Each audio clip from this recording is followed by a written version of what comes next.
Welcome to this episode of Chatting with Staxx. I'm your host, Bill Staxx, and today I got Josh Brown. What's up, man? What's up, bro? How you doing? Glad to be here, man. Yeah, I'm chilling. I'm doing great. Yeah, it's cool. Met you on TikTok. You know what I mean? We've been chopping it up for a minute, man. Just it was cool in the middle of us talking and stuff. You're letting me know, hey, I'll talk to you later about to get my kids to, their functions and stuff like that. I'm like, oh, I like this dude, 'cause that's what I'm all about now. I did 20 years in prison, 11 and a half in the state, and did the rest in the feds. Day for day, and missed out on a lot of stuff with the kids. So, when I see somebody being about their family and their kids and stuff like that, I'm like, that's someone I could mess with. You know what I mean? And that was crazy how I met you, too. You were talking, I go into your live, right? I start watching it, and then you're like, oh, Bill Staxx. And I'm like, I don't know this dude. And he's like, this Yeah. is my boy Bill Staxx from prison or something, right? Yeah, well, so one of my good friends, he's a local rapper from Dallas. His name's Billy Staxx. I knew it wasn't him because when I seen it after at first I thought that's who it was, but he spells it Billy, with a Y and then Staccs. You know what I mean? Yeah, yeah. But I thought he might have made another account or something like that. You know what I mean? But Yeah, yeah, I that's was cool. like, Y'all got the same name. But he's a local rapper. He's doing his thing, man. He's a cool dude too. You know what I mean? where were you born and raised? Dallas, Texas. And what was your life like in the beginning? Man, it was rough. You know what I mean? I was young, staying in trailer parks and stuff like that. Then we got evicted from the trailer park. My dad, he was a real good man, hardworking man, you know what I mean? But he got in the guy he was working with ended up turning him on to methamphetamines and stuff like that. So everything went downhill from there. We got kicked out of the trailer park. Like I said, my grandma, she's just a super good lady, just a great woman, bro. You know what I mean? And she took us in, and man, it ended up being so. My mom had three boys. You know what I mean? Me, my two brothers, my dad. She took My, your dad into? yeah, and my mom. We all. So she had a 4 bedroom house. So it was all of us there around the same time. She took my crackhead uncle in too. You know what I mean? He was a good dude, man, but he just had an addiction, man. God rest his soul. He ain't with us no more. You know what I mean? My uncle Rick, he was something else, bro. Like we were talking before we jumped on, talking about how we used to be drinking and stuff like that, like just wild. He's one of them like good time Charlie dudes. You know what I mean? Like he goes to the bar, and next thing you know, everybody's his best friend. You know what I mean? He's just real charismatic. You go to it, like he would take us sometimes to like a Mavericks. If you go to a concert with him, you're gonna end up backstage. If you go to a Mavericks game, you're gonna get a jersey signed by no whiskey. You know what I mean? Like Yeah. super charismatic, talented dude, but yeah, just he had a problem smoking that crack all through the 80s and 90s, and so it was hell when he come to. So now my grandma went from living by herself to having me, my mom, my brothers. You know what I mean? And like I said, my dad was a super good dude. Like even at that time, he really tried to get back working, and he's a mechanic. He could fix anything, man. Super smart. It did just get a little crazy, you know what I mean, with the drugs and stuff like that. You know, I ended up, both my parents were stuck in their addiction. My uncle's in the house with an addiction, and my dad ended up getting fired from his job, and that was something that affected all of us because he really worked so hard for this company for so long, and he was real cool with the dad, that owned the whole business, and hit hit so the son of the business owner, he and my dad used together and stuff like that, right?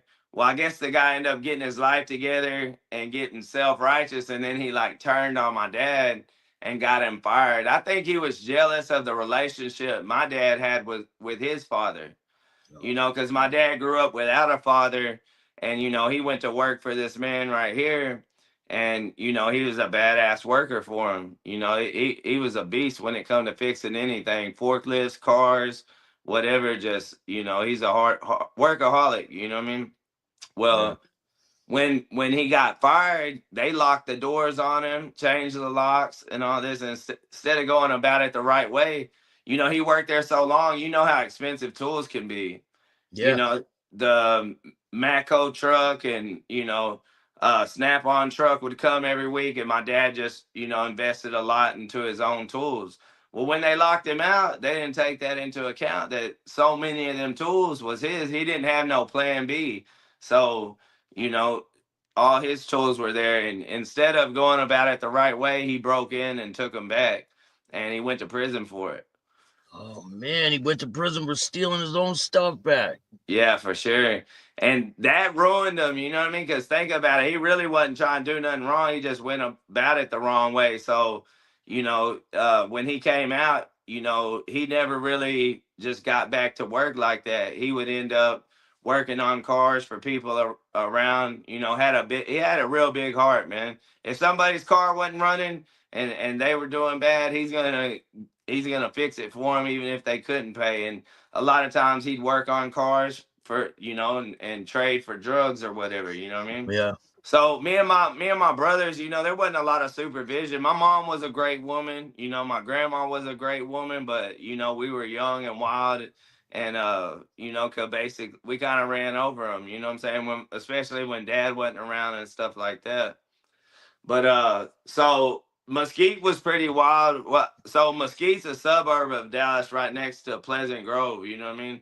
One it's just Pleasant Grove's like a hop, skip, and a jump from Mesquite. So we're running the streets all over Mesquite, Pleasant Grove, and I was about 13 years old. I got into hustling. I would It started out just saving my lunch money, because grandma, that's one thing grandma did. We grew up kind of poor because my grandma was the only one in the house with a job a lot of times, and we didn't have the best clothes, stuff like that. But one thing, she always made sure we was gonna eat. You know what I mean? So she'd Yeah. always bless us with a lot. I always did good on lunch money. So what we do is just me and my friends. That's what we do, with save our lunch money throughout the week, put it together, and buy weed, and then come back, and we roll up J's or whatever. Started selling them in middle school, and it just progressed from that. I started seeing, like, the more you get, the cheaper you get it. Started seeing, okay, I can have nice shoes, I can have this and that, without having to ask grandma. Because it always was like, it was a burden on all of us, feeling like, grandma would stretch herself thin, trying to take care of everybody. So, with me, it just progressed from a young age. Went from, weed at first to cocaine. I started selling cocaine, and, you know, a lot of my friends' parents did it. So I actually, I'll tell you how I started selling cocaine. I started doing it first. I was about 16, and I would ride through the neighborhood, and this is trash, man. I hate anybody. I hate thieves now. You know what I mean? Especially, this is so bad because later on in life I did get into robbing and stuff like that. But I look like people that are just working, and people who are just citizens. You know what I mean? They should be off limits. You got people who got their work truck with tools in it and stuff like that. But as a kid, I was on cocaine, so I had to feed my habit. I would ride around on my bike and break into cars, and It's an easy come up, right? yeah, still jerk the radios out, whatever, go through it. See, sometimes you think you hit the lotto, you find a firearm or something like that, you know what I mean? And but one night, brother, I had took my bike, and I'm getting in a car, and there's like a bunch of backpacks and stuff, so I just strap them on and haul ass. And we get to the house and start going through them, and apparently these people were about to go hunting. They had a bunch of uh knives and all kind of hunting gear, but there was some bullets in there. So I'm like, man, I'm gonna go back and get the gun, and the gun's got to be in the car. So I go back, and I found the gun. All right, the There's a dude, pistol. no, the dude come out with the gun on me. And I took, he come out with the gun, but I took off, right? But I What do couldn't, you I have? A wasn't, rifle? Like a rifle? nah, he had a pistol. Oh man. Yeah, so, but he seen where I went though. You know what I mean? He seen right where I went. I thought I was fast enough to, duck the corners and all that. He seen where I went. They come up there deep to the house, and Oh so man. this is just my homeboy's house that we stay at. All the young wild kids. His mom was on drugs. You know what I mean? So we could do whatever we wanted over there, and but like there's like 5 or 6 grown ass men come over there and they're like, look, get your fucking ass out here, you know what I mean? Or we're coming in. And I'm like, damn. Even then, I had a lot of good men in my life, even though they were on drugs. They taught me about being a man, you know what I mean? Don't, being responsible for your own actions, you know what I mean? I did feel bad that I had brought it all over there, so I wasn't fixing to run out the back door and leave them with the problem. I Yeah. went out there. I was scared to death, but I went out there, right? And they're like, first of all, we want everything back. You know what I mean? So I take all. I'm like, man, come on, put it all back in the bag. Take everything to them. You know what I mean? Because these guys look like they didn't play. Yeah. And one thing I hated, I noticed one of them, the main dude, the one that came out, he ended up being like one of my friend's uncle. You know what I mean? And I'm like, oh shit. And his family from my neighborhood, they're all like dudes that are about their business. You know what I mean? Like not somebody that you want to mess over, but I was cool with them too. So I was like, damn, if I'd have known it was his house, I wouldn't have messed with it. Yeah. But anyways, like his friends were trying to really do something to me. I asked them, I'm like, did y'all call the cops? They're like, the cops are the least of your worries. And but he's Yeah. like, hey, he told me the one that had first come out, whose house it was, he said, hey, go get in the truck, you know what I mean? And His truck? Go get in his truck? yeah, he said, give us all our stuff, you go sit in the truck. But his homeboys was kind of so mad they wanted to do something to me. So he's like, you know, go over there and just chill. They ain't gonna mess with you there. And he come and got in the truck and he's taking me for a ride. And he's like, my homeboys want to fuck you up. You know what I mean? And I'm like, damn, you know what I mean? There's some big dudes. You know what I mean? I was 16, skinny, because I was, kind of strung out at the time. And it was wild though. He's like, you on that shit, boy? You been snorting coke or something? And I'm like, nah, I lied to him at first. And he's like, man, I could tell, bro. He's like, ain't no reason to lie to me. You know what I mean? You're already busted, trying to jack my shit. And I told him, I'm like, yeah, I've been snorting powder. And he's like, you ain't got to be out here making these desperate moves. He ended up putting me on with selling cocaine. He said, you know a lot of people who sell it.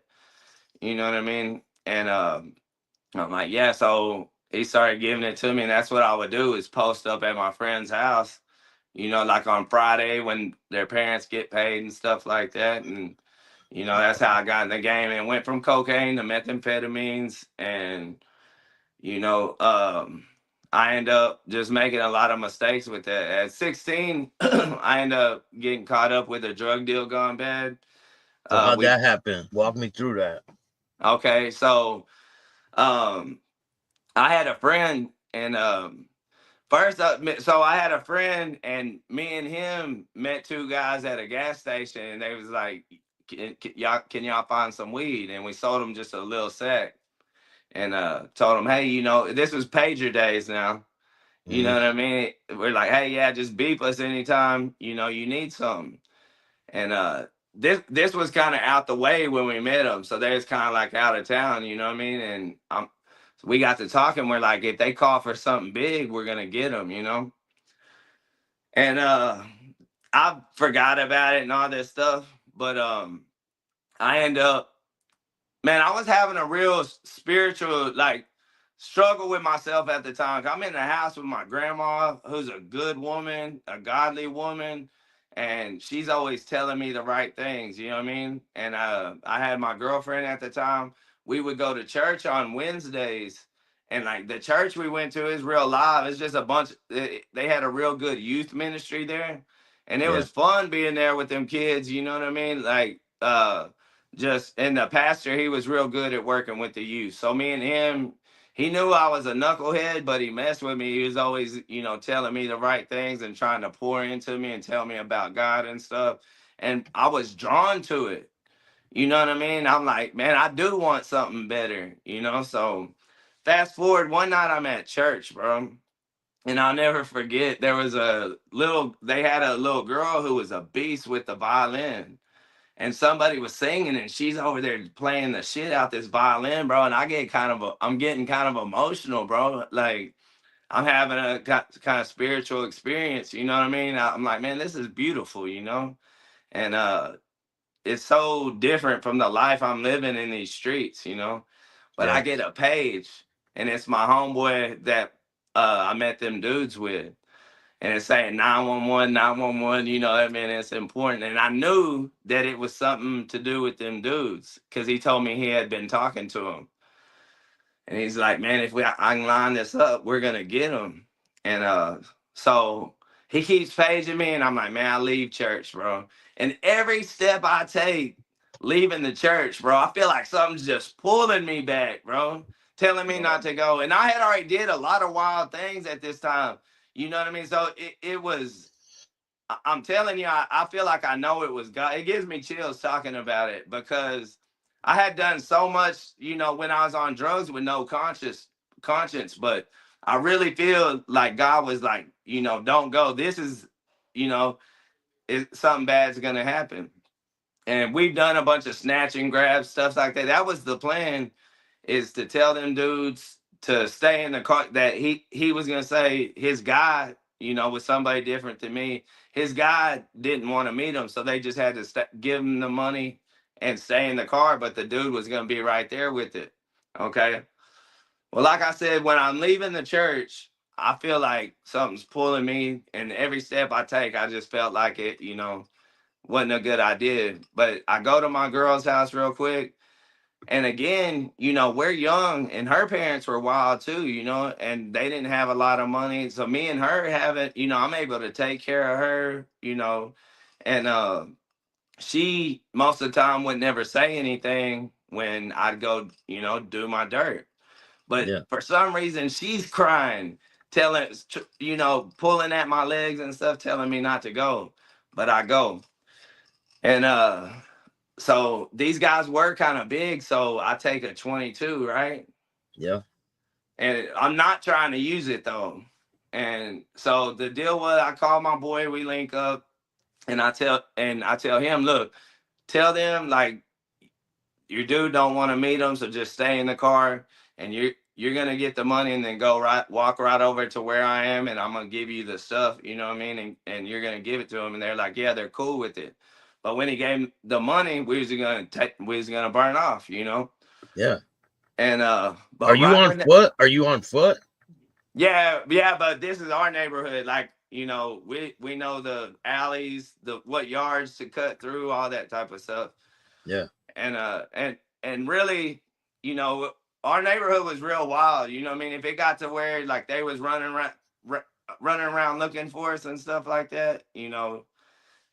I really felt like, yeah, we would have definitely, handled it, because like we had a bunch of people over there. It was wild in my neighborhood. We had people we could call and handle it if it come to that, but kind of felt like these dudes would have just took the loss and burned off. You know what I mean? So we get there. It's at Seaburn Elementary at the time. It's already changed now, but elementary called Seaburn. They meet in the back. I'm like over here by the basketball courts, and he goes over there. Well, they jump straight out the car and start walking over there like they wasn't supposed to do. And they walk up on me real aggressive, and I pulled the gun out, and I told them, I said, hey, what y'all doing? Y'all supposed to stay in the car. They're like, hey, hold up, everything's cool. You know what I mean? I'm like, man, y'all get on the ground. They're like, nah, just chill, bro. And I shot a shot off. You know what I mean? I'm like, get the on the ground.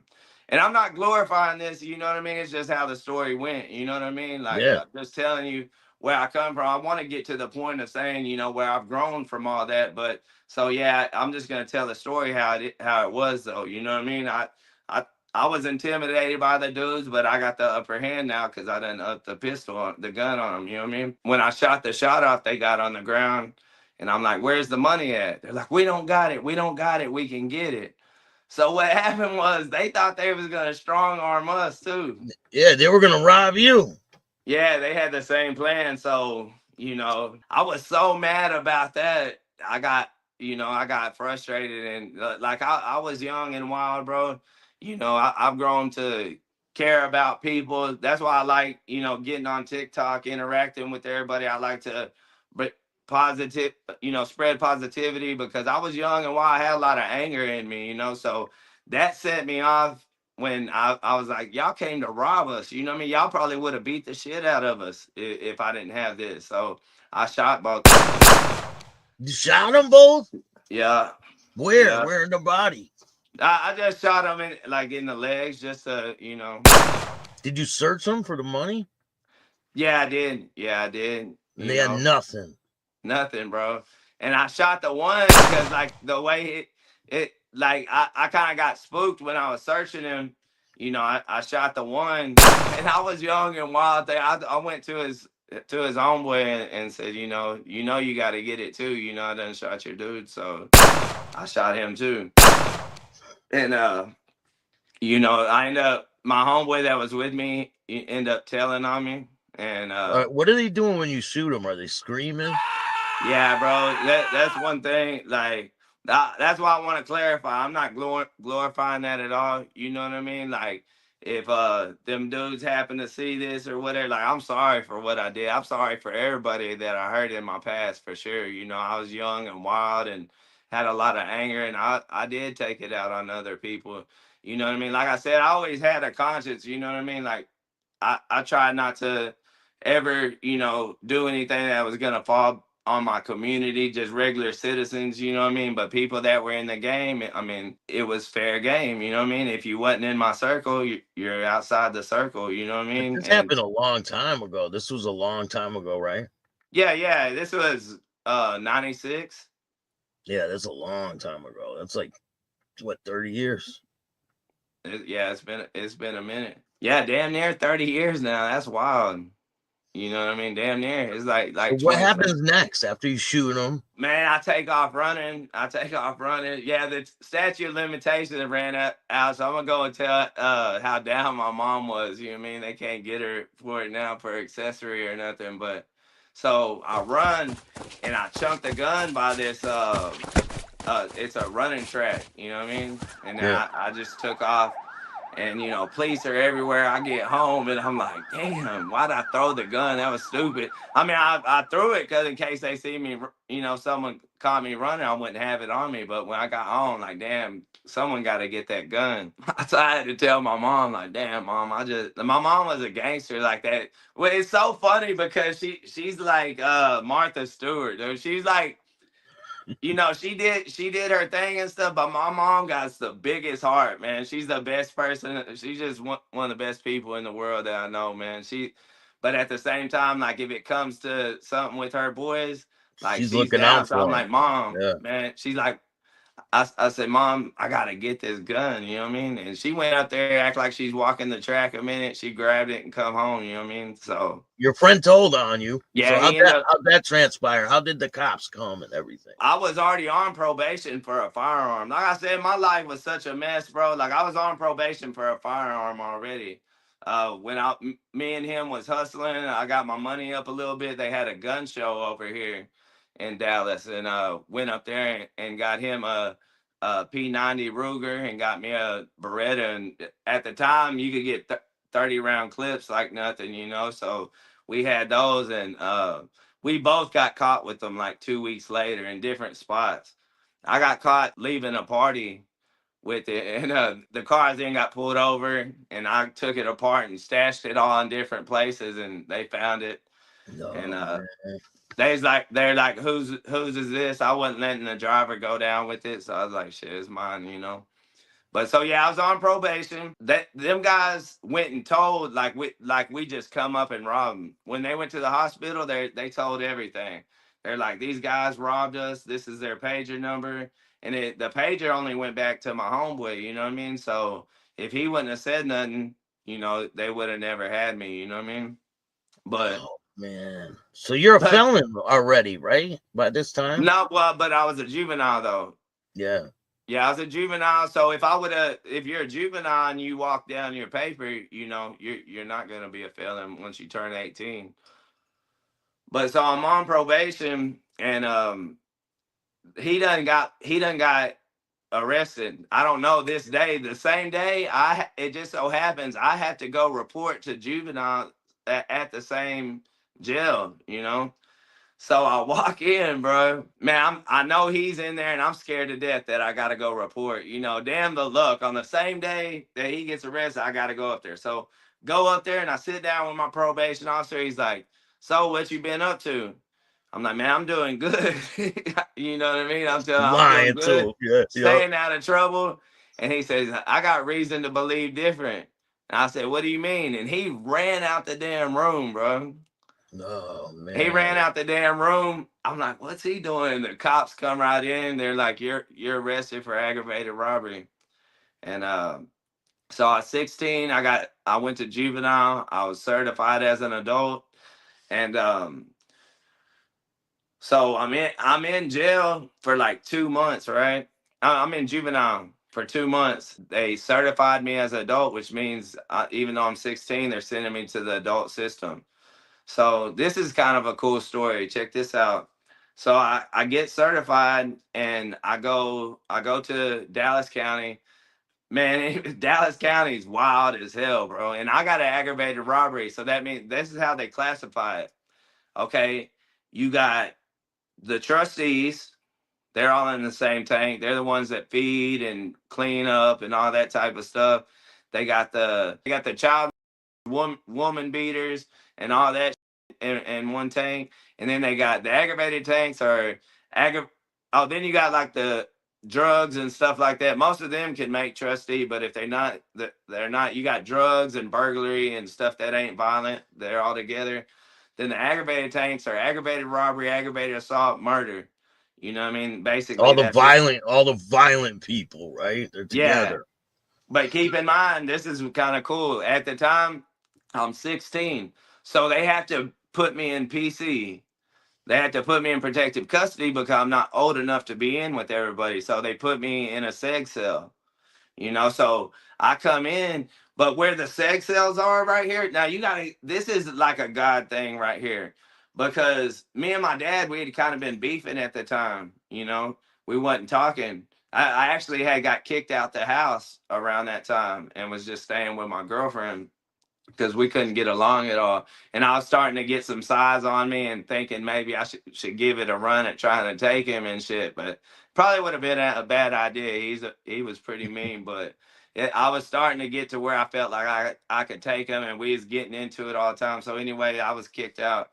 But okay, so where they got the protective custody, and let me clarify, only time I ever been PC anywhere locked up, that's because I was a juvenile, and that's how they do it. You know what I mean? Yeah. Yeah. But uh, so they got all the solitary cells over here, and they had some general population over here. And so I come in and I go back to my cell, and I'm in there. It's kind of cool, compared to juvenile because the cells are just shitty. But I'm in a cell with a shower, got my own shower. It's big and stuff like that. I'm like, well, shit, this ain't too bad. And they come and open up the slot, and they put a box in there. It's this big old black dude, man. Tyrone Waddell. I'll never forget his name, man. He ended up really looking out for me while I was in there. But he slides me a box, and I'm thinking this is just something they issue you or something. You know what I mean? Because I don't know anything. But there's honey buns. And also you're thinking, what they I say about can't eat not taking this. Yeah. anything from Yeah. I somebody can't. in there.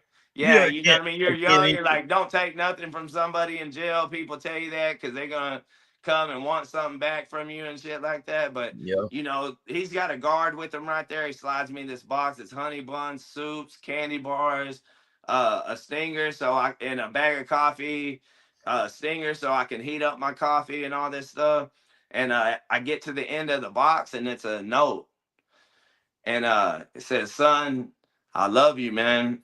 He said, "Look, I know we've been into it real bad, you know what I mean? But you're my son and I love you, man. You're about to go through a lot. I know all your life I've been telling you not to fight, not to, get in trouble. He said, now you're going to have to fight, son. You know what I mean? You're going to have to stand, you're going to be put in some tough positions and stuff. Look, he said, don't get into it. Oh, he's lacing me up in this note.